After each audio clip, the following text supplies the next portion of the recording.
भारतीय संस्कृति धर्म प्रधान संस्कृति है। भारतीय परंपरा में जीवन का ध्येय मतलब मुख्य कार्य मतलब जीवन का उद्देश्य धर्म, अर्थ, काम, मोक्ष रूप पुरुषार्थ चतुष्टय ही माना गया है। भारतीय दर्शनों में चरवाक को छोड़कर शेष मतों के अनुसार जीवन का अंतिम ध्येय कर्म पुरुषार्थ नहीं होकर मोक्ष है, जिसका साधन धर्म स्वीकार किया गया है। धर्म इसी श्रेष्ठता के कारण ही उसे 4 पुरुषार्थ में प्रथम स्थान दिया गया है और मोक्ष को परम धर्म पुरुषार्थ सूचित करते हुए उसे अंत में रखा गया है। अर्थ और काम को साध्य के रूप में दोनों पुरुषार्थों के मध्य रखा गया है। ऐसा श्रीमती निधि जैन ने अपने भारतीय साहित्य और संस्कृति नामक अपने लेख में लिखा है। अच्छा, भारतीयों ने भौतिकवादी रुचि का तिरस्कार नहीं किया, किंतु जीवन में आध्यात्मिक विचारधारा को आदर्श तथा अनुकरणीय रूप स्वीकार किया। भारत के प्रत्येक विचारक में मनुष्य जीवन का मूल उद्देश्य मोक्ष, निर्वाण तथा जन्म मृत्यु पर विजय प्राप्त करना ही स्वीकार किया है। ऐसा डॉक्टर संकटा प्रसाद शुक्ला धर्मचंद जैन ने अपना आदि तीर्थंकर ऋषभदेव में कहा है। इसी प्रकार जगत और जीवन की हर समस्या का समाधान धर्म के दायरे में आता है। जन्म से मृत्यु तक के सभी कार्य, कल्याण अकल्याण के सभी पथ धर्म के अंतर्गत आते हैं। धर्म, अर्थ, काम, मोक्ष को पुरुषार्थ मानने के पीछे धार्मिकों की व्यापक दृष्टि थी। इसी दृष्टि के चलते युद्ध भी धर्म युद्ध और कुरुक्षेत्र भी धर्म क्षेत्र कहा गया। धर्म भारत की आत्मा का संगीत है। इसीलिए भारतीय जनता इतिहास के आरंभ से ही धर्म का अनुशासन मानती है। भारतीय धर्म साधना और अध्यात्म के इतिहास में ऋषभदेव का स्थान अद्वितीय है। उनके जीवन और कृतित्व के सभी पक्ष अत्यंत महत्वपूर्ण हैं। वैदिक वांग्मय में ऋषभदेव भगवान के 8वें अवतार के रूप में चिरकाल से सुप्रतिष्ठित हैं। जैन संप्रदाय उनको प्रथम तीर्थंकर स्वीकार किया गया है। वे आदिनाथ के रूप में समर्चित होते आ रहे हैं। वैदिक और जैन दोनों अध्यात्म साधनाओं में उनको अत्यंत गौरवशाली स्थान प्राप्त है। ऐसा डॉक्टर कुंवर चंद्र प्रकाश सिंह ने अपनी पुस्तक में लिखा है। भगवान ऋषभ आत्मविद्या के प्रथम प्रवर्तक थे। वे प्रथम राजा, प्रथम अरहत, प्रथम केवली, प्रथम तीर्थंकर हैं। वे प्रथम थे, इसीलिए किसी संप्रदाय की सीमा से बंधे हुए नहीं थे। उनकी मान्यता बहुत व्यापक थी। उनकी तपोभूमि अष्टापद या हिमालय थी। ऋषभ और शिव एक ही व्यक्ति के 2 स्वरूप, 2 परंपराओं में प्रतिष्ठित हो गए। ऐसा आचार्य महाप्रज्ञ ने लिखा है। जगत में आपके 1008 से भी जगत आपको 1008 से भी अधिक नामों तथा रूपों में जानता और मानता है। आपकी 1008 विशेषताओं के साथ ऋषभ, वृषभ, आदि योगी, आदि दिन, आदिनाथ, आदि देव, आदि ब्रह्मा, रुद्र, अरहंत, केशी, पशुपति, प्रजापति, केवली, परमेष्ठी, शिव, रुद्र आदि अरहंत आदि नाम विशेष उल्लेखनीय है, जिनमें अनेकों नामों के उल्लेख आप सहस्त्र नाम स्तोत्रों में पा सकते हैं। अपने जैन स्तोत्रों में भी आपको मिलेंगे। विष्णु और शिव जो सहस्त्र नाम स्तोत्र है उसमें कई नाम समान है। भगवान ऋषभदेव भारतीय सभ्यता और धर्म के पुरस्कर्ता थे। वे वैदिक, जैन और बौद्ध परंपरा में उनका समान रूप से उल्लेख हुआ है। ऋषभ एवं वृषभ भारतीय इतिहास एवं संस्कृति के शिखर पुरुष हैं। उनके जीवन संबंधी अनुशीलन से जो तथ्य अभी तक प्रकाश में आए हैं वह केवल उन्हें भारतीय संस्कृति के नायक के रूप में नहीं बल्कि विश्व मानव विकास की प्रथम कड़ी के रूप में प्रतिष्ठित करते हैं। ऐसा आईपी पांडे सहायक निदेशक राज्य संग्रहालय लखनऊ ने लिखा है। अपने formation and identity and other ऐसे पेज नंबर 113 पर स्टेला जेंडर लिखती हैं कि प्राचीन इतिहास और परंपराओं में पर्याप्त प्रमाण है कि वृषभ आमतौर पर जानने वाले वृषभ का उल्लेख एक ऐतिहासिक व्यक्तित्व के रूप में मिलता है, जिन्होंने समाज को नए तरीके से मतलब संस्कारित किया।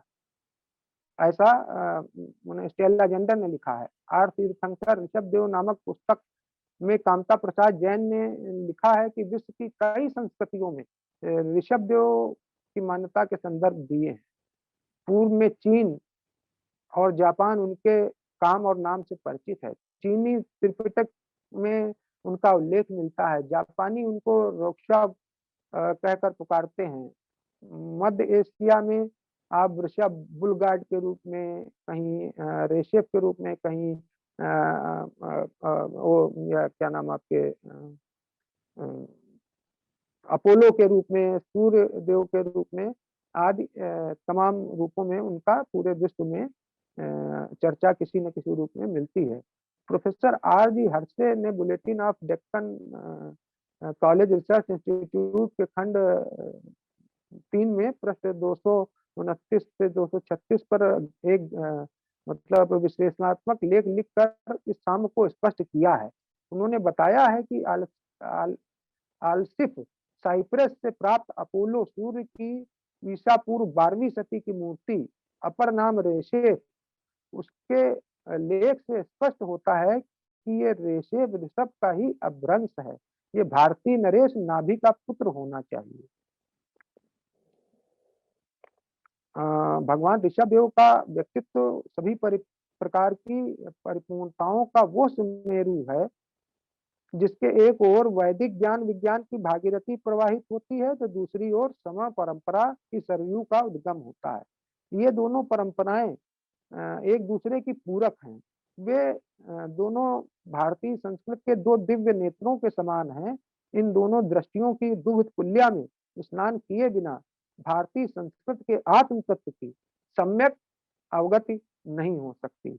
भगवान ऋषभदेव भारतीय धर्म और संस्कृति के मूर्तिमान विग्रह हैं। ऐसा कुंवर चंद्र प्रकाश सिंह, जो वाइस चांसलर थे जो जोधपुर यूनिवर्सिटी के, उन्होंने अपनी ऋषभदेव महाकाव्य में लिखा है। अब देखिए, दो तरह की संस्कृतियां का एक बड़ा अच्छा सील में एक उल्लेख है।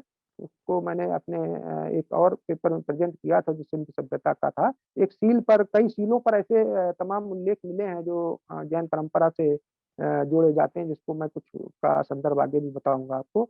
जिसमें द्वा सुपर्णा यजुषा समाया समान वृक्षा परिस्वजाते तयोरन्य पिप्पलम स्वर्ग नृत्यो अभिचा चाकशीति। मतलब इस तरीके से कहा गया है कि दो शक्तियां होती हैं, दो शक्तियों के समान एक वो दिखाई गई है सील, जिसमें ब्रह्म शक्ति और क्षत्र शक्ति दोनों एक दूसरे की पूरक के रूप में, दोनों समान के रूप में दिखा जाती हैं। वैसे ही सिंधु घाटी की सभ्यता में दो, इसमें देखिए जब नीचे एक मैंने इन सीलों में, जब ये जो फर्स्ट पेज है, इसमें नीचे की सील में आप देखिएगा तो दो बकरे आपको दिखाई देते हैं। इसमें नहीं है और आगे के उसमें है। दो बकरे दिखाई देते हैं जो बराबर उनकी पावर दिखाई जाती है। एक में दो सींग होते हैं और एक के एक सींग होता है। श्रृंगी, जिस पशु को श्रृंगी यूनिकॉर्न कहा जाता है। और दूसरी तरफ बकरा कई जगहों पर मिलता है। वो तो चलिए सिंधु घाटी का मैटर है, उसको मैंने दूसरे उसमें दिया है। मगर एक ये ऐसा मतलब आपको मंत्र मिलता है ऋग्वेद में जो इस चीज को सिद्ध करता है कि ये दोनों शक्तियां, श्रमण एंड ब्राह्मण, दोनों आदिकाल से चली आ रही हैं और दोनों बराबर एक दूसरे की पूरक हैं। वो कहीं उसमें कोई ये भेद नहीं है कि कौन अच्छा कौन खराब, या कौन प्राचीन या कौन नवीन। ये जैसे दिन और रात वाली बात है कि एक दूसरे की पूरक है। ऐतिहासिक अनुसंधानों तथा वैज्ञानिक व्याख्या पद्धतियों ने अब ये स्पष्ट कर दिया है कि भारतीय संस्कृत की रूप सज्जा में सशक्त क्रियाशील ब्राह्मण एवं श्रमण परंपराएं आर्य परंपराएं हैं। इन्हें वैदिक अवैदिक संज्ञा से भी अभिहित किया जाता है। जहाँ श्रमण संस्कृति तप और त्याग एवं ध्यान साधना प्रधान रही है, वहाँ ब्राह्मण संस्कृति यज्ञयाग मूलक रही, कर्मकांडक रही है। हम श्रमण संस्कृति को आध्यात्मिक एवं निवृत्ति प्रधान तथा संन्यास मूलक भी कह सकते हैं, जबकि ब्राह्मण संस्कृति को सामाजिक प्रवृत्ति मूलक कहा जा सकता है। इन दोनों संस्कृतियों का मूल आधार तो मानव प्रकृति में निहित वासना और विवेक अथवा भोग और योग संयम के तत्व ही हैं। वैदिक एवं श्रमण परंपरा के एकत्व, पारस्परिक आदान प्रदान, सामाजिक चिंतन, प्रभाव, धार्मिक एवं दार्शनिक मान्यताएं तथा उनके विरोध एवं अनुगमन आदि प्रवृत्तियों को रेखांकित करने वाले अनेक पक्ष हैं भारतीय परंपराओं जैन और श्रमण। इनमें से आर्यत्व के गुणों वाली तथा कौशल से संबद्ध इक्ष्वाकु परंपरा विशेष महत्वपूर्ण है, जिनके संदर्भ वैदिक, जैन, बौद्ध एवं लोक परंपराओं में प्रामाणिकता तथा तथ्यपरक तथा ऐतिहासिक विश्लेषणात्मक भूमिका के साथ मिलते हैं। हमारे देश में ऐसे विराट व्यक्तित्व दुर्लभ हैं जो एक से अधिक परंपराओं में समान रूप से मान्य और पूज्य हों। भगवान ऋषभ देव उन दुर्लभ महापुरुषों में से एक हैं और संभवतः सबसे पुराने। जहां जैन परंपरा उन्हें अपने तीर्थंकरों की श्रेणी में पहला मानती है, वहां भागवत परंपरा भी उन्हें विष्णु के 24 अवतारों में माना गया है। जैन मत में ऋषभ देव को प्रथम राजा माना जाता है, तो भागवत परंपरा उन्हें मनु से 5वीं पीढ़ी में कहा गया है। दोनों परंपराएं उन्हें इक्ष्वाकु वंशी और कौशल राज मानती हैं और समान रूप से कहती हैं कि ऋषभ देव को जन्म से ही विलक्षण सामुद्रिक चिन्ह प्राप्त थे और वो शैशव काल से ही योग विद्या में प्रवीण होने लगे थे। अगर ऋषभ देव को स्वीकार ही नहीं किया गया तो जाहिर है कि भगवान ऋषभ ने एक ऐसी अद्भुत परंपरा का प्रवर्तन किया जिसे पुराणों ने ही नहीं, ऋग्वेद में भी यथावत स्मरण किया गया है। ऋग्वेद में एक शब्द मिलता है वृषभ, विशेषण के रूप में एक बात और एक शब्द मिलता है वृषभ, विशेषण के रूप में इसका अर्थ श्रेष्ठ होता है, परंतु शब्द ऋषभ हो या वृषभ उसमें उच्चारण की सुविधा में कोई अंतर नहीं पड़ सकता और बात एक ही है, क्योंकि श्रेष्ठ शब्द भी ऋषभ का ही पर्याय है, तो बात एक ही है। इसलिए ऋषभ या वृषभ श्रेष्ठ राजा और दार्शनिक होने के अद्भुत कर्म का उल्लेख एकाध बार आया है। एक स्थान पर तो ऋषभ देव का संबंध कृषि और गोपालन के संदर्भ में भी मिलता है, जो जाहिर है जैन परंपरा को ही पुष्ट कर रहा है।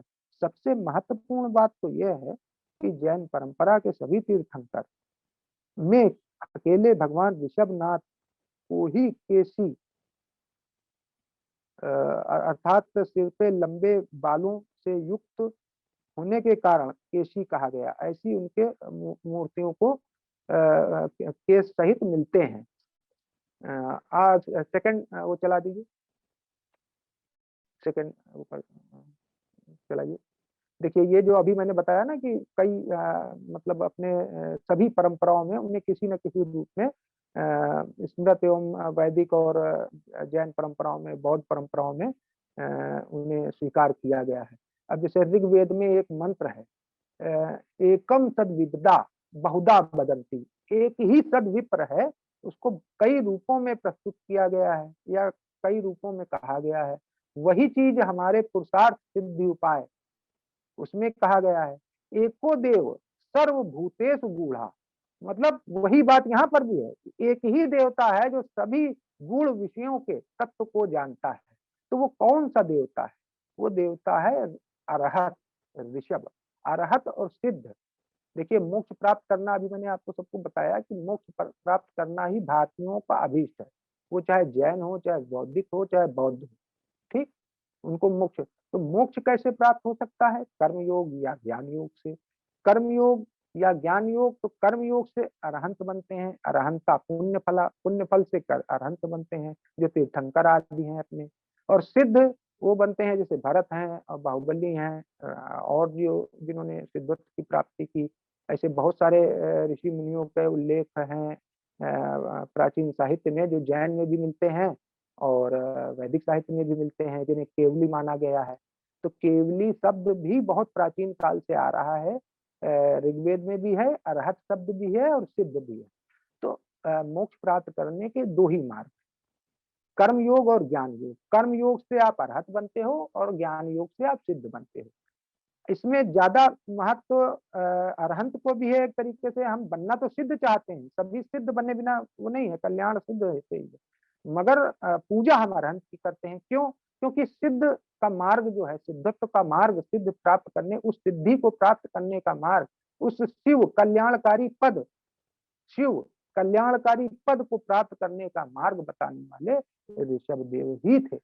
इसीलिए उनको ऋषभ को सभी परंपराओं में, जैसे ऋग्वेद में उन्हें नमो वृषभाय और यजुर्वेद में ओम नमो अरहतो ऋषभो। तो अरहत, हाँ, ऋग्वेद में भी अरहत का उल्लेख है।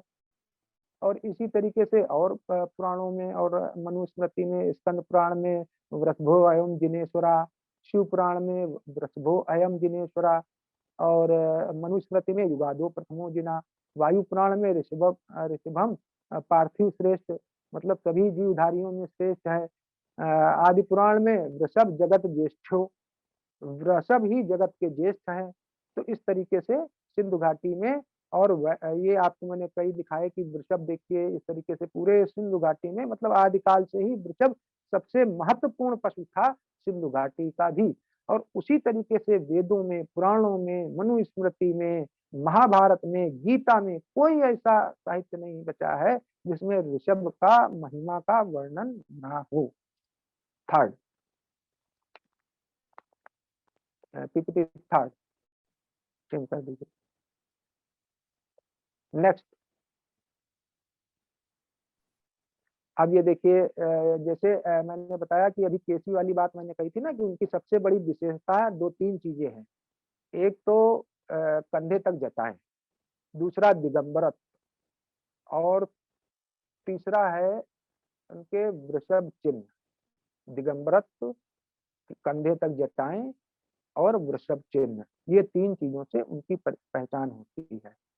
अब ये ऐतिहासिक काल की मूर्तियां हैं, तो ऐतिहासिक काल की मूर्तियों को आप ये देख रहे हैं कि ये ऐतिहासिक काल की मूर्तियां हैं, और उसी के नीचे जो ये जो आप ठीक है, देख रहे हैं सब केस के साथ है, कहीं वृषभ भी है, कहीं धर्म चक्र है।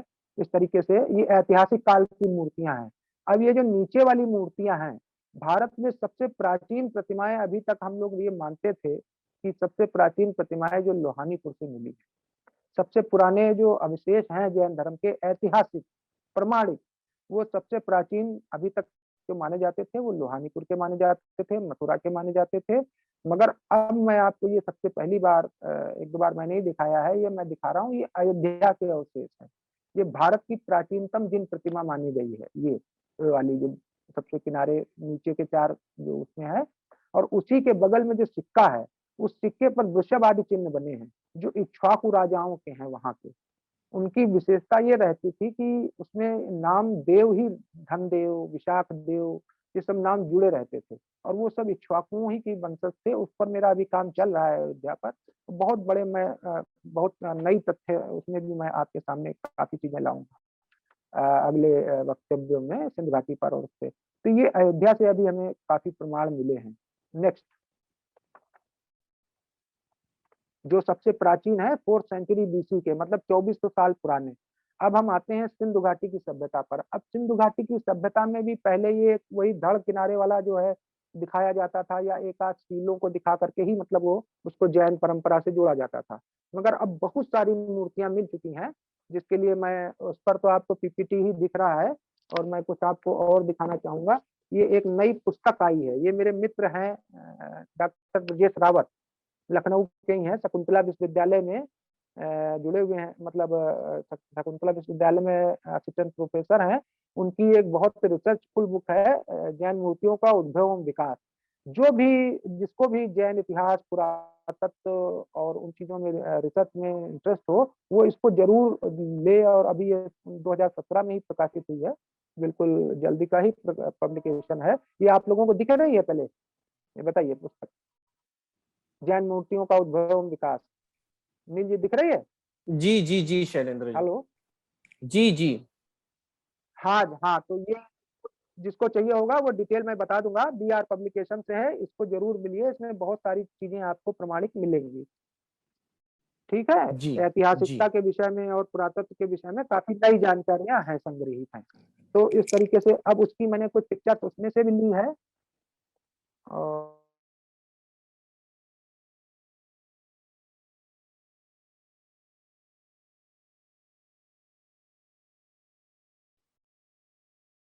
हाँ, तो ये मैंने वही सिंधु घाटी वाला बताया, और वही सब बताया कि जो आपको कि ऋग्वेद वाला की एक देव तद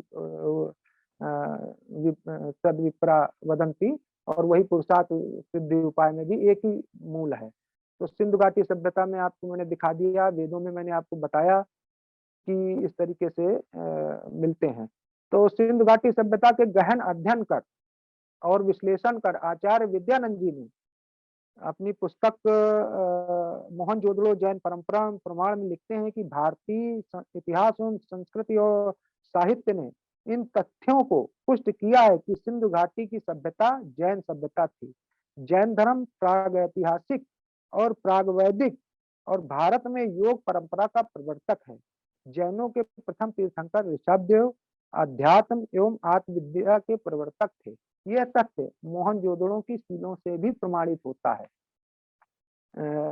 निर्विवाद है कि मोहनजोदड़ो की संस्कृति प्राग वैदिक संस्कृति के अवशेष मिले हैं, जिनमें जैनों की प्राचीनता पुष्ट होती है। मॉडर्न रिव्यू में डॉक्टर राम प्रसाद चंदा लिखते हैं कि सिंधु घाटी की सभ्यता से प्राप्त मुद्राएं के अध्ययन से स्पष्ट हुआ है कि कायस्वर मुद्रा जो है वो जैनों की अपनी लाक्षणिक विशेषता है। उसका लांछन बैल भी अपने समानुपातिक सौंदर्य के साथ यत्र तत्र दिखाई देता है। प्राप्त मुद्राओं में 3 विशेषताएं हैं: कायोसर मुद्रा, ध्यानावस्था, नग्नता, दिगंबरत्व। ऐसा इंडस सिविलाइजेशन में and Rigveda and Hindu culture में राम प्रसाद चंदा ने लिखा है। और आचार्य विद्यानंद जी ने भी इस पर काफी काम किया है। आपको ये मैंने ब्रिजेश रावत वाली अभी पुस्तक बताई है, बहुत लोगों ने इस पर काम किया है, और बहुत सारी चीजें अब मिल चुकी हैं सिंधु घाटी से भी। तो ये बातें बताती हैं कि जो सिंधु घाटी की सभ्यता है वो बहुत लोगों का मानना है कि जैन सभ्यता थी। इसी प्रकार डॉक्टर विशुद्धानंद एवं जयशंकर मिश्र भारतीय इतिहास और संस्कृति नामक अपनी पुस्तक में लिखते हैं कि विद्वानों का अभिमत है कि ये धर्म प्राग ऐतिहासिक ही नहीं प्राग वैदिक भी है। सिंधु घाटी की सभ्यता में मिली योग मूर्तियां तथा ऋग्वेद आदि के कतिपय मंत्रों और अरिष्ट नेमी जैसे तीर्थंकरों के नाम इस विचार के मुख्य आधार हैं। भागवत और विष्णु पुराण में मिलने वाली भी जैन तीर्थंकर ऋषभ देव की कथा से भी जैन धर्म की प्राचीनता व्यक्त होती है। अब आपको मैं बताता हूँ कि ऋग्वेद में एक उल्लेख है जिसमें लिखा है कि चरण प्रिया वृषभो जना नाम राजा कृष्टि नाम पुरुहूत इंद्रा। तो ऋग्वेद में ऋषभ का उल्लेख एक राजा के रूप में मिलता है, और साथ ही अरहंत संज्ञा भी प्राप्त है। तो ये अभी मैंने आपको बताया ही था। तो इसी तरीके से महाभारत में जो है शांति पर्व में ऋषभादि योगी महायोगी और इष्टाय अरहतो मोहिता। तो वही बात कही है कि आदि योगी भी हैं। भागवत पुराण में भी इनको आदि योगी योगेश्वर कहा गया है ऋषभ देव को। और यहाँ पर भी जो है यही बात आती है महाभारत में भी। अरहंत जो है वो जैन शासन के इष्ट देवता हैं, ऐसा हनुमान नाटक से भी सिद्ध है। और संत विनोबा भावे ने भी लिखा है कि जैन धारा को अति प्राचीन कहने में कोई संकोच नहीं करना चाहिए, क्योंकि हिंदुओं के अति प्राचीन मानने वाले वेद वचनों अरहन इदम वैसे विश्वम्भम आदि वचन पाए जाते हैं। अरहंत शब्द जैन धर्म के अधिनायक ऋषभ देव को सूचित करता है। इस बात को यदि हम मंजूर कर लेते हैं तो हिंदुओं के वेद काल से भी प्राचीनता जैन धर्म को मिल जाती है, इसमें कोई संदेह की बात नहीं। ऐसा विश्व प्रसिद्ध विद्वान आचार्य विनोबा भावे ने लिखा है। सार रूप देखें, इससे अगली चला लीजिए, नेक्स्ट। अच्छा, ये तो अब सार रूप देखें तो हम ये पता चलता है कि ऋग्वेद में ऋषभ देव का उल्लेख एक उदार राजा के रूप में, दिव्य ज्ञान ज्ञाता के रूप में, जगत रक्षक व्रतों का प्रचारक व पूर्व ज्ञान का प्रतिपादक और दुखों के नाशक के रूप में हुआ है। अभी मैंने आपको जब उसमें मंत्र बताए तो उसी में एक अथर्ववेद में मंत्र आता है जिसमें इनको व्रात कहा गया है और अहिंसक व्रतियों के प्रथम राजा। अहिंसा परमो धर्मा, भगवान महावीर ने कहा। उससे पहले से ये परंपरा अपनी भारतीय संस्कृति में थी कि अहिंसा को परम धर्म माना जाता था। महाभारत में अहिंसा को परम धर्म माना गया है, उसको सभी धर्मों की जननी अर्थात माता कहा गया है। तो अहिंसा को इतना महत्व था। तो ऋग्वेद में भी इनको जो है एक उदार राजा के रूप में, दिव्य ज्ञान के ज्ञाता के रूप में, जगत रक्षक व्रतों के प्रचारक एवं पूर्व ज्ञान के प्रतिपादक के रूप में उनका उल्लेख हुआ है। इसी तरीके से अरहत अथर्ववेद में हुआ है, उनको प्रथम राजा कहा है। अरहत अहिंसक व्रतियों का, अहिंसा व्रत धारण करने वालों का।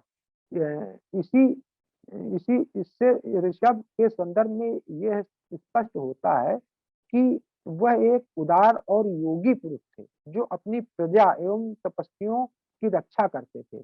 इसी ग्रंथ में विवृत है कि ऋषभ स्वयं आदि पुरुष थे जो सर्वप्रथम मर्त दशा में देवत्व की प्राप्ति की। वही चीज जो मैंने आपसे कही कि अरहत या सिद्ध, तो इन्होंने सर्वप्रथम जो है अपने को सिद्ध की प्राप्ति की थी।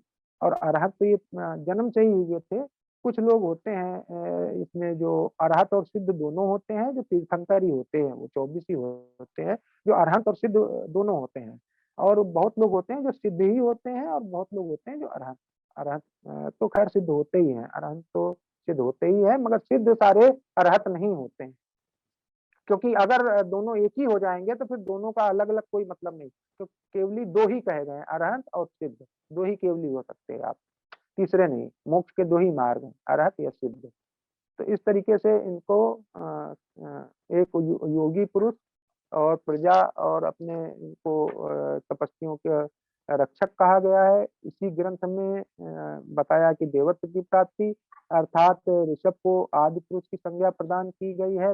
वहां साथ ही देवत्व प्राप्ति का भी वर्णन है। इस उल्लेख से भी ऋषभ की प्राचीनता प्रमाणित होती है। ऋग्वेद में एक स्थल पर ऋषभ अथवा वृषभ को केसी कहा गया है। ये केसी संज्ञा अवश्य उनके बढ़े हुए केसों के कारण ही है। प्रारंभ में ऋषभ की मूर्तियां उनकी पहचान के लिए उनके बढ़े केस के चित्र मैंने आपको दिखाए ही थे। और साथ ही उनको अग्नि, जल, पृथ्वी, स्वर्ग को धारण करने वाला एक योगी पुरुष कहा गया है। और केसी का तारतम्य प्रमाणित इससे हो जाता है कि केसी और ऋषभ का तारतम्य इससे प्रमाणित हो जाता है कि ऋषभ इसी ऋग्वेद के 10वें मंडल में एक साथ उल्लेख दोनों का प्राप्त होता है। इसी ग्रंथ में वात रचना कहा गया है जो इनके समृद्ध प्रकार पर्याप्त पर उदाहरण है। ऋग्वेद का मंडल 1, 8, 9 और 10 छेपक माने जाते हैं। गौर से सुनिएगा इस बात को। ऋग्वेद का मंडल 1, 8, 9 और 10 छेपक माने जाते हैं जो मूल रचना ना होकर बात की कृति है, मगर किंतु मंडल 2 से 7 तक मूल रचना मानी जाती है। ऋषभ का अधिकांश उल्लेख मंडल 10 में है। प्राचीन मंडलों में अपेक्षाकृत कम वर्णन मिलता है। ऋषभ का वर्णन मंडल 2 और 4 में भी मिलता है जो ऋषभ देव ऋग्वेद का मूल भाग है। अतः इससे यह प्रमाणित होता है कि ऋषभ का उल्लेख मात्र ऋग्वेद के छेपक में ही नहीं बल्कि उसके मूल भाग में भी प्राप्त होते हैं, जो ऋषभ की प्राचीनता की और प्रमाणिकता में विशिष्ट पहचान है। ऐसा डॉक्टर ब्रजेश रावत ने और कई लोगों ने लिखा है कि जो इससे ये पता चलता है कि ऋग्वेद के से भी पहले से इनकी मान्यता थी। इस प्रकार ऋषभ देव के एक राजा होने की पर्याप्त प्राचीन मतलब एक राजा होने की परंपरा बहुत प्राचीन काल से चली आ रही। दूसरी ओर कठिन तपस्वी जीवन संबंधी धारणा के प्रारंभ का प्रमाण भी सिंधु घाटी सभ्यता काल में देखा जा सकता है। दोनों की वहां पर कई मूर्तियां मिली हैं जो योगी के रूप में हैं, जिनका वैदिक परंपरा से कोई बहुत विशेष लेना देना नहीं है। कहीं उन पर जो है उस तरीके के कोई मतलब अस्त्र शस्त्र वगैरह उस टाइप की चीजें नहीं मिली हैं। उनको योगी से ज्यादा जोड़ा है लोगों ने। अभी जब तक कि वो लिपि पढ़ी नहीं जा सकती है तब तक के पूर्ण रूप से तो नहीं कहा जा सकता, मगर जैसे लोग उसे पशुपति, शिव और तमाम चीजों से जोड़ते हैं, तो उस तरीके से ये भी संभावनाएं व्यक्त विद्वानों ने ही की हैं और बहुत कई विद्वानों ने तो बहुत स्ट्रांगली कहा है इस विषय में कि बहुत अच्छा लिखा है। बहुत अच्छे प्रमाण उपलब्ध हैं जो ये बताते हैं कि ऋषभ देव का बहुत अब महत्व इतिहास पर थोड़ा ध्यान देना चाहिए और इसके ऊपर तो शोध कार्य होने चाहिए। इस प्रकार ऋषभ देव का पर्याप्त प्राचीन है। दूसरी ओर कठिन तपस्या का तो परंपरा उसमें सिंधु का सभ्यता काल में देखी जा सकती हैं। योगी परंपराएं बहुत काल तक जीवित रहती हैं तथा देश काल भेद के साथ उनमें संवर्धन परिवर्धन भी होता रहता है। ये बात आदि तीर्थंकर के ऋषभ देव के विषय में भी विशेष लागू होती है। सिंधु सभ्यता की लिपि के उद्वाचन के बाद ही अधिक स्पष्ट हो सकेगा, जैसे मैंने आपसे अभी बताया। मगर फिर भी उपयुक्त साक्ष्यों के आधार पर दृढ़ता पूर्वक यह कहने में कोई संकोच नहीं है कि आदि तीर्थंकर ऋषभ देव का आविर्भाव मतलब उनका जानकारी उनकी लोगों को जानकारी या उनका स्टार्टिंग आविर्भाव ऋग्वेद के संज्ञायन से पूर्व अवश्य हो चुका है। मतलब ऋग्वेद जब था, जब बना या जब वैदिक विद्वानों ने उसकी रचना की या उन ऋचाओं को जब संबद्ध मतलब करना चालू किया, तो उससे पहले ऋषभ देव का आविर्भाव हो चुका था। इस दृष्टि से ऋषभ देव का काल समय जो है 7000 ईसा पूर्व से अधिक पहले तो सिद्ध होता ही है। समझ रहे हैं? इस तरह से ऋषभ देव का काल, क्योंकि ऋग्वेद में भी है, सिंधु घाटी में भी उनका शुरू से ही बहुत प्राचीन, चाहे गुफा चित्र के वो देख लीजिए, चाहे शीलें देख लीजिए, चाहे मूर्तियां देख लीजिए, तमाम ऐसे प्रमाण उपलब्ध हैं जो ये बताते हैं कि उनका मान्यता उन गुफा चित्रों से लेकर के और तमाम ऐतिहासिक काल के सिक्कों, मूर्तियों और उन तक बराबर निरंतर चला आ रहा है। इसमें कई समानताएं विशेष हैं, जैसे दिगंबरत्व और चीजों पर मैंने अभी आपको बताया ही। तो इस तरह से ऋषभ देव का जो काल है वो 7000 ईसा पूर्व से पहले का ही सिद्ध होता है। अब लोग विद्वान 10,000 12,000 साल भी मानते हैं, क्योंकि अब राम का काल जो है 5000 ईसा पूर्व चला गया, कृष्ण का काल जो है नेमिनाथ और कृष्ण का काल जो है 3000 ईसा पूर्व का माने जाने लगा है। तो उससे पहले ही ऋषभ थे। तो ऋषभ का काल अब जो है इतिहासकार 7000 की जगह 9000 और 10,000 तक भी ले जाते हैं। 7000 तक तो मतलब है ही है, उसे तो आप वो ही नहीं कर सकते। इसी प्रकार तांडव ब्राह्मण, सतपथ ब्राह्मण में भी ऋषभ को पशुपति नाम और ऋषभम पवित्राणाम योगिनाम निष्कला शिवा महाभारत में और शैव वैष्णव परंपरा में जो उनका स्मृतियां सुरक्षित हैं। भागवत में भी उनको उनको 8वां अवतार बताया है। उनको ऋषभ को विष्णु का 8वां अवतार बताया। शिव पुराण में शिव का 9वां अवतार बताया। इतम प्रभाव ऋषभ अवतारस्य संकरस्य में। तो इस तरीके से आप देखिए कि जैसे मैं आपको एक विशेष बात बताना चाहूंगा कि शैव परंपरा, वैष्णव परंपरा, वेदांत परंपरा, ये तीनों अलग अलग परंपराएं थी और तीनों एक दूसरे के विपरीत थे। आज एक है वो एक अलग चीज है, मगर ये सब तीनों अलग अलग। शैव शिव को सर्वोपरि मानते थे, वैष्णव विष्णु को मानते थे और इन दोनों का आपस में बड़ा वो था, फिर भी एक विशेष बात ये है कि जैसे और अवतारों को वैष्णव नहीं मानते तो शैव मानते हैं, शैव मानते हैं तो वैष्णव नहीं मानते, मगर ऋषभ देव की एक ऐसी विशेषता है कि चाहे मनुस्मृति हो, चाहे आपके वैष्णव संप्रदाय के ग्रंथ हो, चाहे शैव संप्रदाय के ग्रंथ हो, चाहे रामायण हो, चाहे महाभारत हो, चाहे श्रीमद गीता भागवत हो, चाहे गीता हो, सब में ऋषभ देव की महिमा का वर्णन। ये बहुत विशेष बात है जो इस बात को सिद्ध करती है कि ऋषभ देव सर्वमान्य व्यक्तित्व थे। अच्छा, अब और इसी प्रकार, हाँ इसी प्रकार जो है बौद्ध साहित्य में भी उनके नाभिराय, ऋषभ और भरत को आदिकालीन राजाओं में माना गया है। उनके कई उल्लेख वहां मिलते हैं। आर्य मंजू मूलकल्प में उनको प्रजापति सुतो नाभि तस्याप पूर्णमचु चते नाभिनो ऋषभ पुत्र दृढ़ व्रता तस्य मणिचरो यक्ष सिद्धो हेमवते गिरो ऋषभस्य भरतस्य पुत्र सोअपि मन त्राण तदा जयेत। तो ये एक बहुत प्रसिद्ध परंपरा मिलती है कि ऋषभ देव को सभी ने किसी न किसी रूप में अपने इसमें स्वीकारा है। आर्य समाजी विद्वान कर्मानंद जी ने धर्म का आदि प्रवर्तक नामक अपने एक पुस्तक में लिखा है कि वैदिक साहित्य के उल्लेखों के आधार पर ऋषभ देव की ऐतिहासिकता तो सिद्ध होती ही होती है। उनकी आदि आदि धर्म संस्थापक की स्थिति का भी ज्ञान होता है। इन साहित्यिक संदर्भों से यह स्पष्ट है कि जैनेतर अनुश्रुतियां भी ऋषभनाथ को एक प्रमुख धर्म प्रवर्तक, दिव्य महापुरुष के रूप में स्वीकार करती हैं। वैदिक साहित्य के उदाहरणों से ही प्रतिपादित होता है कि मानव सभ्यता के आदि युग में ही वह सुप्रसिद्ध हो गए थे। ऐसा डॉक्टर रमेश चंद्र शर्मा, जो मथुरा संग्रहालय के भी डायरेक्टर रहे हैं और मेरे ख्याल से एएसआई के भी डायरेक्टर जनरल रह चुके हैं, उन्होंने अपने एक लेख में लिखा है, डॉक्टर रमेश चंद्र शर्मा ने लिखा है कि उनकी ऐतिहासिकता के तमाम तरह से मिलती है।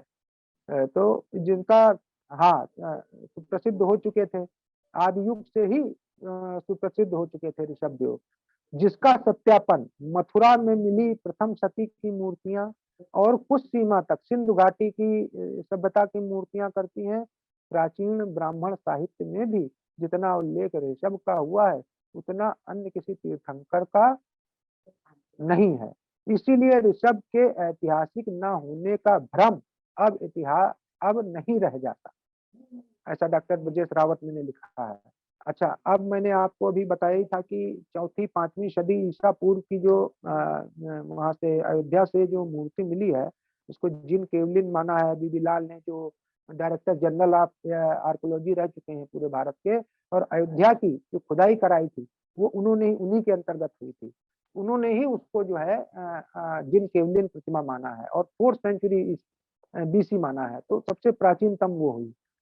और उसी के पास से जो है सिक्के वगैरह जो मिले थे वो मैंने अभी आपको बताया ही था कि सिक्के वगैरह जो है उसमें वृषभ, हाथी और वही सब चिन्ह थे, और विशेषकर राजाओं के नाम भी वही थे। सब देव पद जरूर लगा रहता था।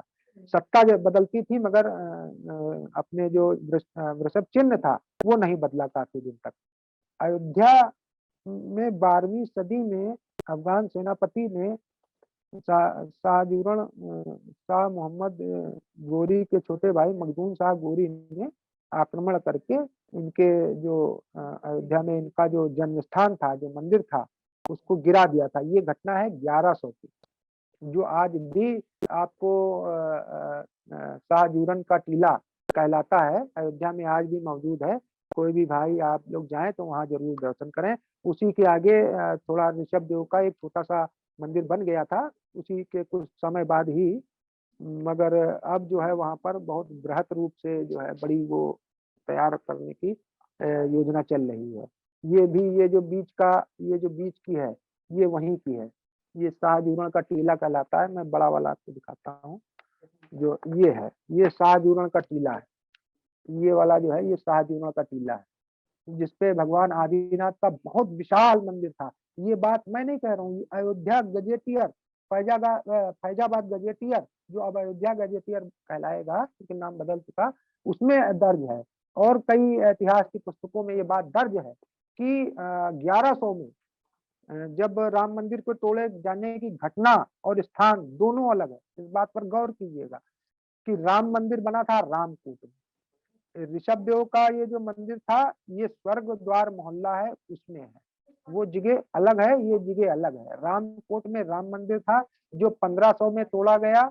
ऋषभ देव का मंदिर 1100 में तोड़ा गया, जो 400 साल पहले की घटना है। और दोनों का स्थान भी अलग था।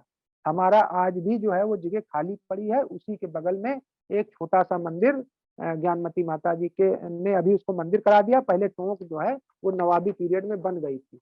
अब एक और आपको मैं दूसरी जानकारी देना चाहता हूँ जो बहुत इंपॉर्टेंट है, जो पहली बार दी जा रही है कि जो अयोध्या में स्तूप परंपरा अपने बहुत प्राचीन मानी जाती है कि भाई स्तूप परंपरा बहुत प्राचीन है। उसका अपने साहित्यिक भी उल्लेख है कि सबसे प्राचीन परंपरा स्तूप की हमारी है। बहुत लोगों ने, बहुत विद्वानों ने गलती से सारे स्तूप बौद्ध बता दिए, जो बहुत गलत है।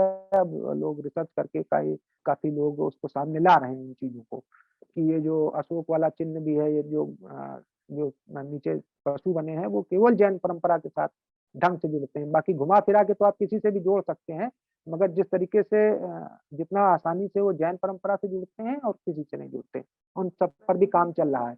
एक ये मैं आपको सबसे प्राचीन स्तूप भारत का दिखाना चाहता हूँ। जैसे एक मूर्ति आपको दिखाई जो आज मणि पर्वत के नाम से अयोध्या में विराजमान है, जिसको मणि पर्वत स्तूप कहा जाता है, मणि पर्वत टीला कहा जाता है। ये नंद वंश द्वारा बनवाया गया था। भगवान महावीर के 100 वर्ष बाद की घटना है। ये नंद वंश के द्वारा बनवाया गया था। उसके बाद जो है अयोध्या चंद्रगुप्त मौर्य के टाइम पर उसके अंतर्गत आ गई थी, जिसमें क्या नाम है, आपको मैंने बताया है कि उस टाइम की मूर्तियां जो मिली हैं और जो सिक्के मिले हैं वो मौर्य काल के ही टाइम के वहां के राजाओं के हैं, जो इक्ष्वाकु राजा थे, जिनका नाम वगैरह भी जो है वो देव के पद के साथ लिखा था। ये सब बातें जो हैं, ये सब जानकारियां आपको फैजाबाद गजेटियर में और जो वहाँ की प्राचीन पुस्तकें हैं उनमें दर्ज है।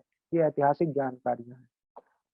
अब आधुनिक अनुसंधाताओं ने ऋषभ देव को मानव सभ्यता का आदि प्रस्तोता माना। वे उनको असमसी कृषि, विद्या, वाणिज्य, शिल्प का प्रवर्तक मानते हैं। भगवान ऋषभ देव प्रागैतिहासिक और ऐतिहासिक काल के संधिसूत्र प्रतीत होते हैं। देश और विदेश के बड़े बड़े इतिहासविदों ने एवं पुरातत्वविदों ने उनकी सत्ता की प्रमाणिकता को स्वीकार किया है, जिनमें हर्नले, जैकोबी, जॉर्ज वूलर, हाकिंसन, रानाडे, वासुदेव शरण अग्रवाल, सूर्यकांत बाली, बहुत बड़े बड़े, बलदेव उपाध्याय, मुनीष MC जोशी, डॉक्टर मुनीष चंद्र जोशी, जिसे बहुत बड़े बड़े रामधारी सिंह दिनकर, डॉक्टर राधा कृष्णन आदि बहुत बड़े बड़े इतिहासकारों ने उनकी ऐतिहासिक सत्ता को स्वीकारा है। वही अभी मैंने जो कहा कि राधा कृष्णन भी इस बात की पुष्टि करते हैं जैकोबी के कि हाँ, भारतीय जैन परंपरा का जो उद्भव है वो ऋषभ देव से है, ना कि महावीर से। सिंधु घाटी के अध्येता राधा कुमुद मुखर्जी ने भी इस बात को सिद्ध किया है कि ऋषभ और वृषभ आदिनाथ का ही नाम है, आदिनाथ को ही माना जाता है। एक प्रसिद्ध पुरातत्वकार राखाल दास बनर्जी, प्रोफेसर प्राणनाथ विद्यालंकार, राय बहादुर चंदा आदि ने भी इस बात को स्वीकारा है कि जो वृषभ और ऋषभ जो चिन्ह है और कुछ मोहरे हैं और जो मूर्तियां हैं वो ऋषभ देव की मानी जा सकती है और मानने जाने के ऊपर उन्होंने बल दिया है। जी जी रामधारी सिंह दिनकर ने भी अपनी पुस्तक संस्कृत के 4 अध्याय में मोहनजोदड़ो की खुदाई से प्राप्त एक योग लिखा है कि योग मोहनजोदड़ो में योग के प्रमाण मिले हैं। एक मोहर पर एक वृषभ तथा दूसरी ओर धानस्थ योगी और जैन धर्म के आदि तीर्थंकर ऋषभ देव थे। उनके साथ योग की परंपरा उसी प्रकार लिपटी हुई है जो परंपरा बाद में शिव के साथ समन्वित हो गई। जैसे मैंने अभी आपको बताया था कि जो सिद्ध जिसका कल्याण हो गया वही सिद्ध है। सिद्ध शिव शिव कोई देवता नहीं है, सिद्ध एक शिव एक पद है। अपने मतलब अपने जैन परंपरा में क्या पूरी भारतीय परंपरा में दक्षिण भारत में तो आज भी कई जगहों पर ओम नमो सिद्धेभ्या से 12 खड़ी की स्टार्टिंग कराई जाती है। उसको जो है 12 खड़ी में बदल करके कई जगह ओम नमो शिवाय कर दिया गया। शिवाय और सिद्ध एक ही चीज है। सिद्ध का मतलब है कि जिसका जो अब आवागमन से जिसको मुक्ति मिल गई वो सिद्ध है। जिसने अपने को निर्वाण प्राप्त कर लिया वो सिद्ध हो गया। तो उसी तरीके से शिव का भी वही प्रारूप है। शिव का मतलब होता है कल्याणकारी। तो जो सिद्ध हो गया वो सभी के लिए कल्याणकारी है। उसका कोई भी नाम लेगा उसका कल्याण होना ही होना है। क्योंकि वो तो मैं ये बता रहा था कि दिनकर ने भी लिखा है कि जैसे योग की परंपरा ऋषभ देव के साथ उसी प्रकार लिपटी हुई है जैसे जो बाद में शिव के साथ समन्वित हो गई। जैसे शिव को आदि योगी कहा गया, तो शिव का मैंने बताया कि शिव कोई देवता नहीं है, कई शिव हुए हैं। नेमिनाथ को भी शिव कहा गया है, ऋषभ को भी शिव कहा गया है। शिव कई रुद्र 11 माने जाते हैं, रुद्र का ही एक अवतार शिव माना जाता है। शिव और रुद्र एक ही है, एक ही इन्होंने वो किया है। तो शिव पद है एक, जैसे अपने यहाँ सिद्ध है तो सिद्ध कई हुए वैसे शिव भी कई हुए। शिव का मतलब कल्याणकारी, जिसका कल्याण हो गया वही शिव कहलाया। ये है एक कॉन्सेप्ट उसका। वो शिव पर कोई अलग विशेष पर करेंगे, वही उन्होंने भी माना है। गांधारी सिंह दिनकर ने भी शिव और ऋषभ को एक ही माना है और उन्होंने ये कहा है कि योग की परंपरा जो पहले ऋषभ के साथ जुड़ी थी, जब वो शिव हो गए तो वो उन्हीं के साथ उसी प्रकार से जुड़ गई जो योग की मूर्तियों में अपने सिंधु घाटी की मूर्तियों में और वेदों पुराणों में मिलती है। ठीक है। उसी बात को अलग तरीके से एक आपके डॉक्टर ए चिंतामणि हुए हैं, उन्होंने एक लेख लिखा था ऋषभ देव और आदि शैव धर्म। उन्होंने लिखा है वही शिव के साथ जोड़ते हुए मैंने बताया कि प्राचीन आदि वेद जो अहिंसा पर आधारित थे। सुनिएगा, प्राचीन आदि वेद जो अहिंसा पर आधारित था, इक्ष्वाकुवंशी भगवान ऋषभ देव द्वारा उपदिष्ट था। ऋग्वेद की रचना के पहले से ही ऋषभ प्रणीत अहिंसा धर्म अस्तित्व में थी। ऋग्वेद की रचना से पहले भी ऋषभ प्रणीत अहिंसा धर्म अस्तित्व में थी। मोहनजोदड़ो और हड़प्पा के पुरातत्व से इस मान्यता का समर्थन होता है। दिगंबर खड़गासन योगियों की मूर्तियां मिली हैं जिन्हें विद्वज्जन तत्कालीन मानवों के उपास्य बताते हैं। संभवतः यह योगी भगवान ऋषभ देव जैनों के प्रथम तीर्थंकर ही हैं जिन्होंने अहिंसा धर्म का प्रचार और योगचर्या में तप की साधना की थी। सिंधु उपत्यका के पुरातत्व से सिद्ध है कि ये ऋषभ प्रणीत अहिंसा धर्म निसंदेह ऋग्वेद की रचनाओं से उनके रचना काल से पहले ही प्रचलित हो चुका था। ऋषभ मतानुयायी उन आर्यों से प्राचीन आर्य थे जो भारत में बाहर बाहर से आए। क्योंकि आर्य जो थे वो ऋषभ को ही सबसे पहले आर्य कहा गया। इक्ष्वाकुओं से ही आर्य था, आर्य से ही आर्य इक्ष्वाकुओं ही कहा जाता था। अब मैं आपको इस विषय में थोड़ा बताना चाहता हूँ, आर्य और इक्ष्वाकु। अच्छा, अब मैंने आपको पहले भी बताया था कि एक अपने अयोध्या और कौशल से जुड़ी हुई जो इक्ष्वाकु परंपरा है, ये भारतीय संस्कृति की सभी परंपराओं से जुड़ जाती है। सभी ने अपने आप को, जितने भी पुराण पुरुष हुए हैं, ज्यादातर ने अपने आप को, चाहे राम हो, चाहे कृष्ण हो, चाहे गौतम बुद्ध हो, चाहे महावीर हो, चाहे कोई भी ऐतिहासिक पुराण पुरुष हैं, उन सब ने अपने आप को इक्ष्वाकुओं से जोड़ा है। अपने में इक्ष्वाकुओं से जोड़ने में अपने आप को गर्व फील किया है। तो उसी तरीके भारतीय संस्कृत में इक्ष्वाकु परंपरा अत्यंत प्राचीन एवं प्रख्यात रही है। वैदिक साहित्य के उल्लेखों से यह ज्ञात होता है कि वैदिक काल में इक्ष्वाकु एक प्रतापी जन थे। वैदिक काल में इक्ष्वाकु एक प्रतापी जन थे। ऋग्वेद में एक मंत्र है जिसमें इक्ष्वाकुओं का उल्लेख आया है और उनको बड़ा प्रतापी बताया गया है। अथर्ववेद उनको इक्ष्वाकुओं को वेद पूर्व मानता है। उसमें वर्णन है कि जो इक्ष्वाकु थे वो वेद पूर्व थे। यहाँ वही बात को सिद्ध किया गया है जो मैंने अभी आपको बताया था कि बहुत विद्वान ये मानते हैं तो वेदों में भी ऐसा वर्णन है कि इक्ष्वाकुओं को वो वेद पूर्व मानता है, मतलब वेद से भी पहले का मानता है। अच्छा, तो अथर्ववेद में ये मंत्र हो गया। यद्यपि वैदिक वाङ्मय में इक्ष्वाकुओं की चर्चा अत्यल्प है। ऋग्वेद के राजा पुरकुत्स और राजा त्रयरुण, त्रयोदस्य, त्रसदस्य और जैसे अनेक राजाओं का इक्ष्वाकुवंशी होना प्रमाणित है।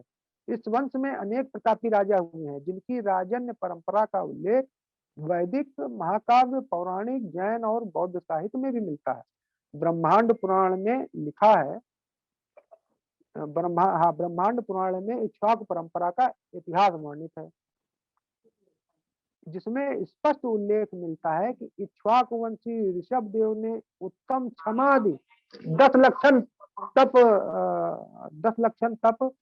10 लक्षण में धर्म का उपदेश दिया था। इस बात को गौर कीजिएगा।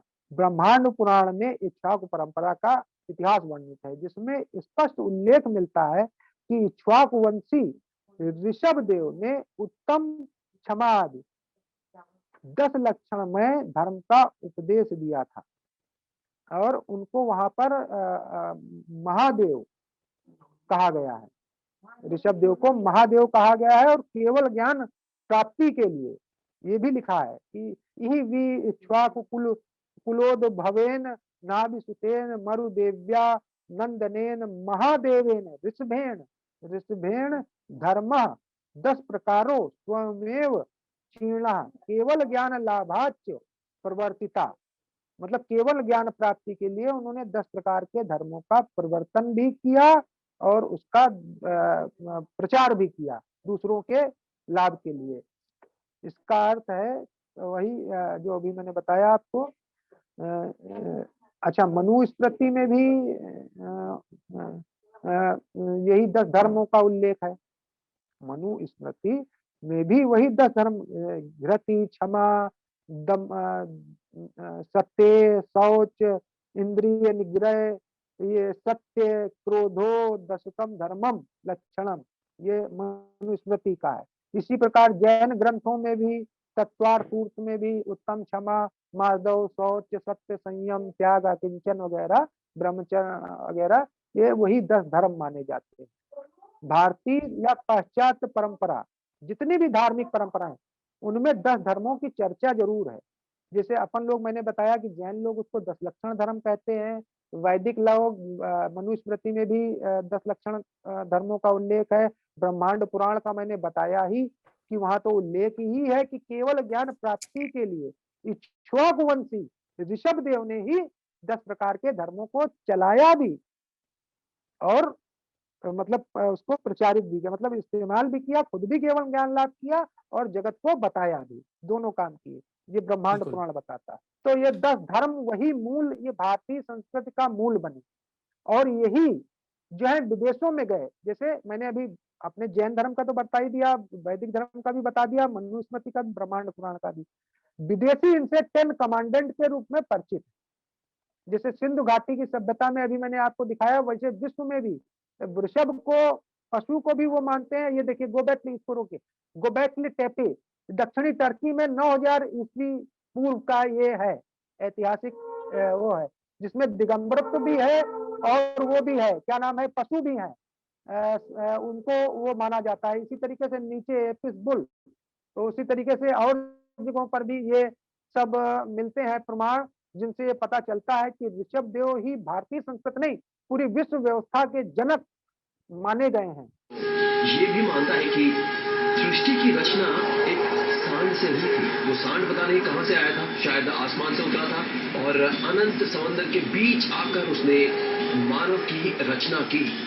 उस सांड को ही मानवता का जनक माना जाता है। दुनिया की कई संस्कृतियों में इस बात की चर्चा मिलती है कि किसी एक जानवर या जानवरों के एक समूह ने इंसान की रचना की। वैसे अलग अलग संस्कृतियों में अलग अलग जानवर मिलते हैं, लेकिन उनकी भूमिका बहुत ही अहम मानी जाती थी। कई बार तो ये उसी तरीके से है जैसे मैंने कहा कि ऋषभ तो मेन ही है, जनक उनको ही माना जाता है, मगर और तीर्थंकरों के और पशु भी जुड़े हुए हैं उसी तरीके से, और पशुओं का भी महत्व था। चाहे गोबेकली टेपे ले लीजिए जो प्राचीनतम विश्व के मंदिर माने जाते हैं, 900 बीसी के माने गए हैं, और चाहे आप अपने ऐतिहासिक काल में ले लीजिए, कई पशुओं का मिलता है जिनकी मान्यता है, जिनको पूजा जाता है, जिनकी एज ए देव वो होती है, तो वर्शिप उस तरीके की पूरे वर्ल्ड में थी।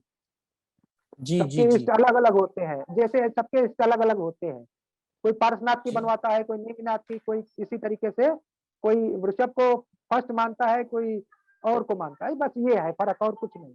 हाँ बोलिए। जी जी प्रोफेसर साहब, कुछ प्रश्न आए हैं, तो उसमें से पहला प्रश्न आया है कि आचार्य जिनसेन द्वारा रचित आदि पुराण में ऋषभदेव स्वामी के 10 अवतार की कथा मिलती है, इसके बारे में कुछ बताइए।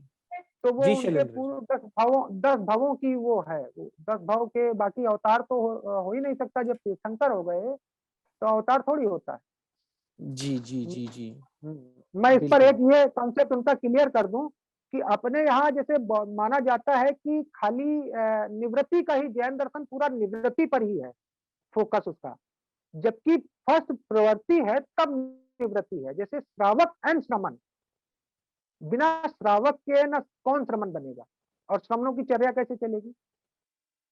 तो इसीलिए अरहत सिद्ध का प्रत्याहार है, अरहत ही सिद्ध का मार्ग प्रदर्शित करता है, इसलिए अरहत फर्स्ट एंड सिद्ध सेकंड। मुख्यतः सिद्ध ही बनना है, सिद्ध ही पाना है। जी बोलिए बोलिए। प्रश्न ये आया है कि श्वेतांबर और दिगंबर परंपरा में श्री ऋषभदेव के जीवन में क्या अंतर है। वो उसी तरह का अंतर है, मैंने जैसे बताया कि दिन और रात एक दूसरे के पूरक हैं, वैसे ही जिन कल्पी या स्थर्वल कल्पी, ये 2 कल्प थे, और चतुर्याम या पंचयाम कह लीजिए। कई साहित्य में ऐसा भी वर्णन है कि ऋषभ और महावीर के समय जनता ही ऐसी होती थी, इसलिए वो दिगंबरत्व का वहां महत्व है। और जितने भी ग्रंथ मिलते हैं और जितने भी पुराने वो मिले हैं, उसमें ऋषभ को दिगंबर ही बताया, वैदिक ग्रंथों में भी ऋषभ को दिगंबर ही बताया।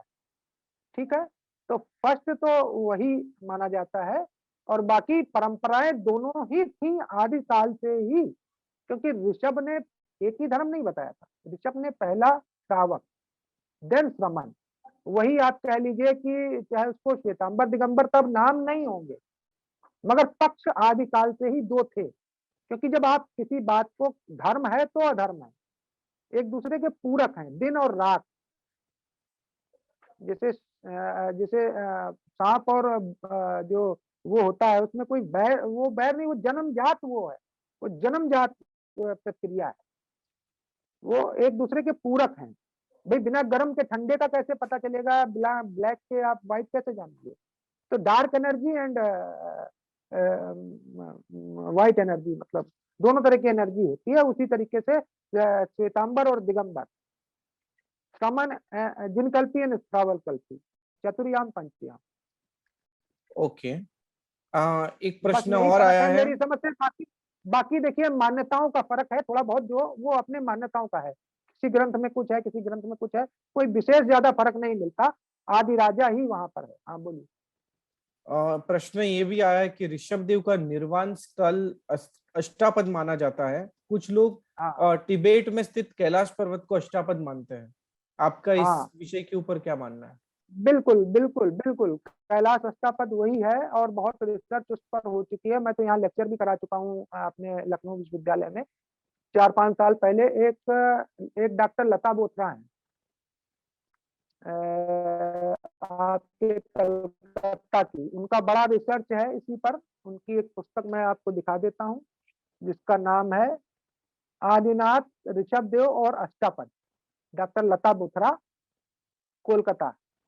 उसमें पूरा ये दिया हुआ है, कोई डिटेल चाहेगा तो मैं आपको भेज दूंगा। ठीक है, ऋषभदेव का निर्वाण स्थल कलकत्ता वही है, कैलाश पर्वत ही है। जी जी वही जी अष्टापद कह लीजिए, कैलाश कह लीजिए, ये जी जी thank you so much Shailendra ji, बहुत ही अच्छा आज का सेशन रहा और बहुत ही जानकारियां हासिल हुई है, जितने भी दर्शक जुड़े हैं। और आपने कैसे ऋषभदेव भगवान प्राग ऐतिहासिक पुरुष है उसके बारे में भी बहुत ऐतिहासिक। सारे, हाँ ऐतिहासिक या उससे भी ओ, पहले के, जी हाँ जी बिल्कुल जी, बिल्कुल। उसके बारे में आपने बहुत सारी जानकारी हमें दी और डेफिनेटली सभी दर्शकों को ये बहुत उपयोगी रहेगी। और आपने जो पुस्तक लिखी है वो पुस्तक भी अगर किसी दर्शक को चाहिए तो वो कांटेक्ट कर हाँ, सकते हैं। एक और हाँ, हाँ, और एक ये मैं बता दूं कि ऋषभदेव को जो वैदिक ग्रंथों में जो उनका उल्लेख है, वो किस रूप में है? ऋषभदेव का वैदिक ग्रंथों में अरहत के रूप में तो है ही है, दूसरे उस चक्रवर्ती राजा के पिता के रूप में उल्लेख भी है, जिसके नाम से इस देश का नाम भारत पड़ा। वैदिक ग्रंथों में, पौराणिक साहित्य में विशेषकर ऋषभदेव का जो उल्लेख मिलता है वैदिक पुराण में वो मिलता है भरत चक्रवर्ती, भरत के पिता के रूप में, जिसके नाम से इस देश का नाम भारत हुआ। ये मैं नहीं कह रहा हूँ, ये वैदिक परंपरा कहती है। और मैं आप लोगों सबसे भी और आगे और जो भी स्कॉलर जुड़े हुए हैं उनसे सबसे निवेदन करता हूँ कि कभी भी ऋषभदेव का परिचय देते समय ये मत कहिए जैन परंपरा अनुसार, भारतीय परंपरा अनुसार कहिए। ये मैं नहीं कह रहा हूँ, ये डॉक्टर मनीष चंद्र जोशी ने लिखा है। भारतीय परंपराओं के अनुसार ऋषभदेव का जन्म अयोध्या में हुआ था और वो इक्ष्वाक वंश से जुड़े थे। जी, अब जी ये जी किताब एक है भारतनामा, ये भारतीय ज्ञानपीठ से छपी हुई है। इस किताब को जरूर आप लोग मंगवाइए और पढ़िए, जिनका भी इसमें रिसर्च में भी है, जो रुचि भी रखते हैं और जिनका मतलब जो अपने धर्म और उसके लिए कुछ चाहते हैं जानना या करना या समझना, उनको ये भारतनामा जरूर पढ़नी चाहिए। इसमें भारत नाम के विषय में तो जानकारी है ही है प्रमाणिक, और भी बहुत सारी तथ्यपूर्ण जानकारियां इसमें समाहित हैं, जिससे बहुत सारी नई जानकारियां आपको मिलेंगी और बहुत ही इसका अच्छा चर्चा है। इस वक्त पूरे देश में ये चर्चा का विषय बनी हुई है पुस्तक, भारतीय ज्ञानपीठ द्वारा प्रकाशित है। इसका भी जी जी डिटेल जी अगर किसी को चाहिए तो मैं दे दूंगा। जी जी Thank you so much, Shailendra ji, for giving your valuable time on this platform. And I hope all the viewers must have enjoyed and gained lot of information, knowledge about Rishabhdev भगवान. So इसी के साथ हम शैलेंद्र जी का धन्यवाद करते हैं सभी दर्शकों की ओर से और जैन फाउंडेशन की पूरी टीम की ओर से. और इसी के साथ हम आज के सेशन को समय की मर्यादा को ध्यान में रखते हुए विराम देने की ओर आगे बढ़ेंगे. विराम देने से पहले जगत के सभी जीवों का कल्याण हो, जगत के सभी जीवों का मंगल हो, जगत के सभी जीव हमारे मित्र हैं, कोई भी हमारा वैरी नहीं, इस भावना के साथ प्रार्थना. अणु परमाणु शिव बनी जाओ थैंक यू, अखा. या thank you so much professor साहब. अणु थैंक यू, परमाणु थैंक यू। जी अणु परमाणु शिव बनी जाओ अखा विश्व नु मंगल थाओ सर्वे जीवो मोक्षी जाओ. खामे मी सव्व जीव सव्वे जीवा खमंतु में मित्ति में सव्व भूयेसु वैरम मज्जन केणई सर्वथा सौ सुखी थाओ पाप ना कोई आचरो राग द्वेष थी मुक्त बनीने समता सौ समाचरो.